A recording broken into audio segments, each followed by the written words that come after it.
बृहस्पति ग्रह रात के आसमान में चमकता एक बिंदु जो सदियों से इंसानों को अपनी तरफ खींचता आया है। यह सिर्फ एक ग्रह नहीं है, बल्कि एक कहानी है। मिथकों, पुराने विज्ञान और आज की मॉडर्न खोजों से बुनी हुई एक दिलचस्प कहानी। ये सवाल सुनने में थोड़ा अजीब लग सकता है ना? एक देवता, एक मिट्टी का टुकड़ा और एक स्पेस प्रोब। भला इनमें क्या कॉमन हो सकता है? लेकिन आज हम देखेंगे कि कैसे ये तीनों चीजें बृहस्पति की कहानी से जुड़ी हैं। तो चलिए इस अनोखे सफर की शुरुआत करते हैं। ठीक है, तो सबसे पहले बात करते हैं मिथकों की। इससे पहले कि वैज्ञानिक बृहस्पति को एक ग्रह के तौर पर जानते, वो एक बहुत ही ताकतवर देवता था, आसमान का राजा। प्राचीन रोम में बृहस्पति कोई मामूली नाम नहीं था। वो था देवताओं का राजा, आसमान और बिजली का देवता। और उसकी कहानी भी बड़ी जबरदस्त है, ताकत और बगावत की कहानी। उसने अपनी पुरानी पीढ़ी यानी अपने ही पिता शनि को हराकर गद्दी हासिल की थी।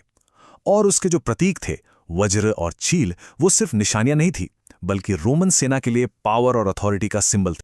और एक मजेदार बात पता है, इस देवता का असर आज भी हमारी भाषा में जिंदा है। ये जो अंग्रेजी में कहावत है बाय जोव, वो सीधे यहीं से आई है। ये सिर्फ कोई पुरानी कहावत नहीं है, बल्कि उस विश्वास से जुड़ी है जहां बृहस्पति को न्याय और पवित्र शपथों का सबसे बड़ा गवाह माना जाता था। तो सोचिए, जो ग्रह आज आसमान में चमकता है, वो कभी जमीन पर इंसाफ का सबसे बड़ा प्रतीक हुआ करता था। तो ये तो हुई मिथकों की बात।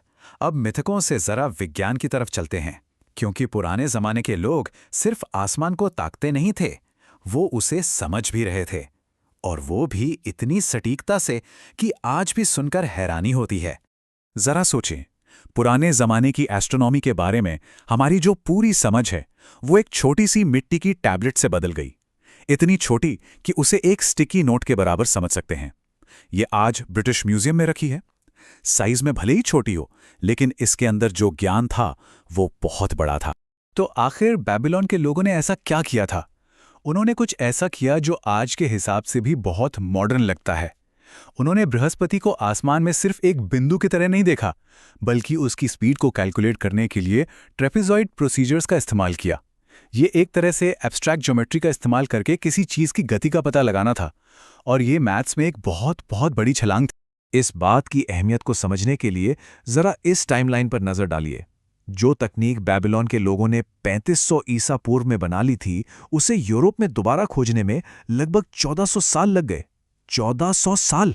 जरा सोचिए, इससे पता चलता है कि वो लोग अपने समय से कितना ज्यादा आगे थे। मतलब बृहस्पति को समझना सिर्फ टेलीस्कोप का खेल नहीं है, ये तो मैथ्स और ज्योमेट्री की हजारों साल पुरानी कला है। तो अब तक हमने बृहस्पति को एक देवता और एक गणितीय पहेली के रूप में देखा। अब उसे एक असल धड़कती हुई दुनिया के रूप में देखते हैं। एक ऐसी दुनिया जो अपने आसपास के माहौल से बड़े ही हिंसक तरीके से इंटरैक्ट करती है। 95%, 95%, ये एक बहुत बड़ा नंबर है ना? पर यह है क्या? ये है बृहस्पति के ऊपरी एटमॉस्फेयर में मौजूद पानी का वो हिस्सा जो सिर्फ और सिर्फ एक ही विशालकाय धूमकेतु के टकराने से आया था। जी हां, सिर्फ एक टक्कर से। साल 1994 में एक धूमकेतु था, शूमेकर लेवी 9। वो जाकर बृहस्पति से टकरा गया। और ये कोई छोटी मोटी टक्कर नहीं थी। उसके टुकड़ों ने बृहस्पति की सतह पर जो निशान छोड़े, वो हमारी पूरी धरती के साइज के थे। सोचिए, पृथ्वी के आकार के घाव। और ये ब्रह्मांडीय निशान महीनों तक दिखते रहे। और यहीं पर बृहस्पति का असली साइज और उसकी ग्रेविटी की ताकत समझ में आती है। अगर वैसा ही कोई धूमकेतु हमारी धरती से टकरा जाता तो शायद सब कुछ खत्म हो जाता। लेकिन बृहस्पति के लिए वो बस एक और खगोलीय घटना थी। असल में बृहस्पति हमारे लिए एक कॉस्मिक शील्ड यानी एक ब्रह्मांडीय ढाल का काम करता है। वो ऐसे खतरनाक धूमकेतुओं और एस्ट्रॉइड्स को अपनी तरफ खींच लेता है। तो बृहस्पति सिर्फ एक बड़ा सा गोला नहीं है, वो हमारे सोलर सिस्टम का एक तरह से बॉडीगार्ड भी है।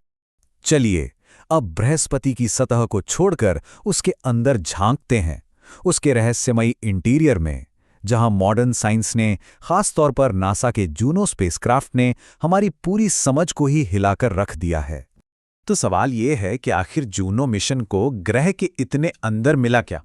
जूनो ने अपनी ग्रेविटी मैपिंग से साइंटिस्ट को बृहस्पति के अंदर देखने का एक मौका दिया, और उन्होंने जो देखा उसने दशकों पुरानी थ्योरीज पर सवाल खड़े कर दिए। देखिए, बहुत लंबे समय से हम ये मानते आ रहे थे कि बृहस्पति के सेंटर में एक छोटा ठोस चट्टानी कोर होगा, लेकिन जूनो ने कुछ बिल्कुल अलग ही दिखाया, एक डाइल्यूट या कहें तो फजी कोर। इसका मतलब यह है कि उसका कोर एकदम सॉलिड और अलग थलग नहीं है, बल्कि उसके भारी तत्व हाइड्रोजन और हीलियम की बाहरी परतों में घुले मिले हुए हैं, फैले हुए हैं। और बस इसी एक खोज ने प्लानिटरी साइंटिस्ट के बीच एक बहुत बड़ी बहस छेड़ दी है कि आखिर ये फजी कोर है कितना बड़ा और इसके होने का मतलब क्या है। तो देखिए, हमारे पास जो प्लैनेट फॉर्मेशन के मॉडल हैं, यानी ग्रह कैसे बनते हैं, इसकी जो थ्योरी है वो ये कहती थी कि बृहस्पति का ये डाइल्यूट कोर काफ़ी छोटा होना चाहिए, मतलब ग्रह के टोटल मास का मुश्किल से 20%। साइंटिस्ट को कुछ ऐसा ही मिलने की उम्मीद थी। लेकिन जूनो से जो डेटा आया उसने पूरी कहानी ही पलट दी। उस डेटा के आधार पर बने मॉडल कुछ और ही दिखा रहे हैं। वो इशारा कर रहे हैं एक बहुत बहुत बड़े फजी कोर की तरफ, जो ग्रह के टोटल मास का 60% तक हो सकता है। 60%! ये थ्योरी और असलियत के बीच एक बहुत बड़ा गैप है और साइंस के लिए ये एक बड़ी पहेली बन गया है।